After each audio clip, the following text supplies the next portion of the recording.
Dre terrace.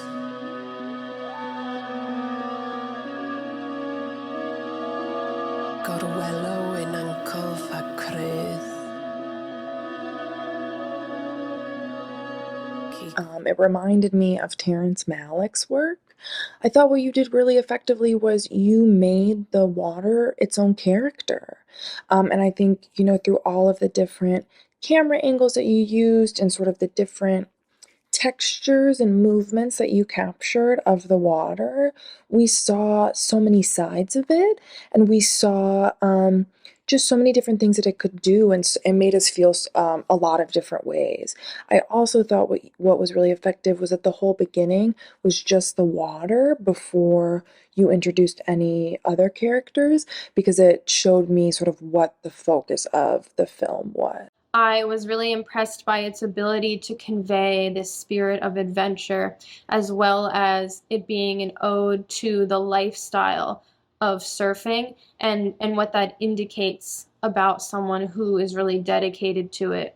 I think that both the poetic narration as well as the tone of which the narration was spoken, in combination with the series of images and their pacing, had a hypnotic effect on me as I continued to watch.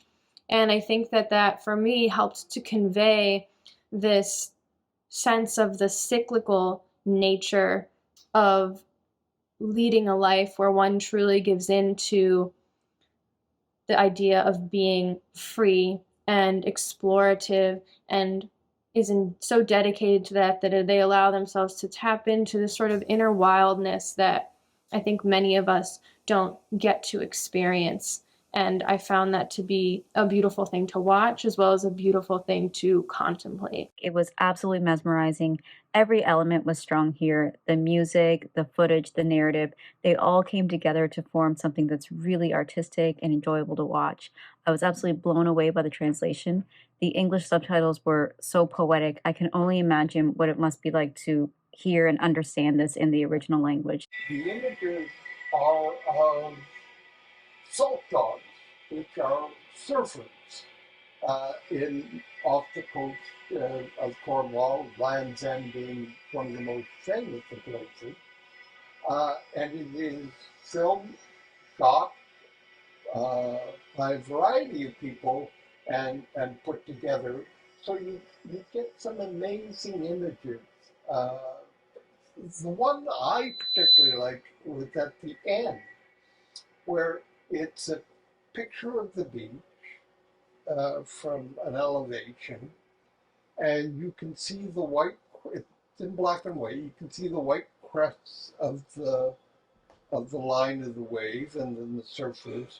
But in the back, there is the dark sea and these menacing clouds. It's really kind of an amazing shot. Had this soothing quality, almost like guided meditation. It sort of builds near the middle, but not too much. It just definitely keeps you in that sort of dreamlike zone.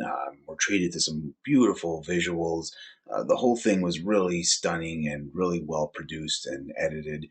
They were very, very clever and really unique about how they did the slow motion with the water and some of the waves and stuff like that. I thought that was really impressive, as well as the surfing shots.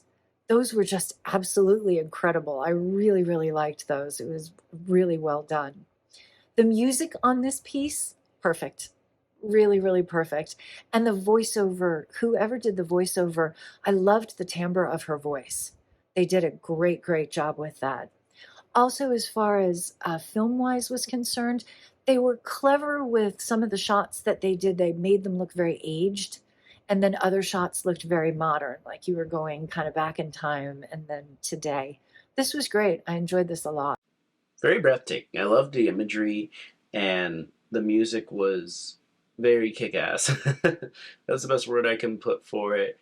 They all blended very well together, and it helped amplify the narration that took place throughout it. Along with the music, like it was a love letter to water.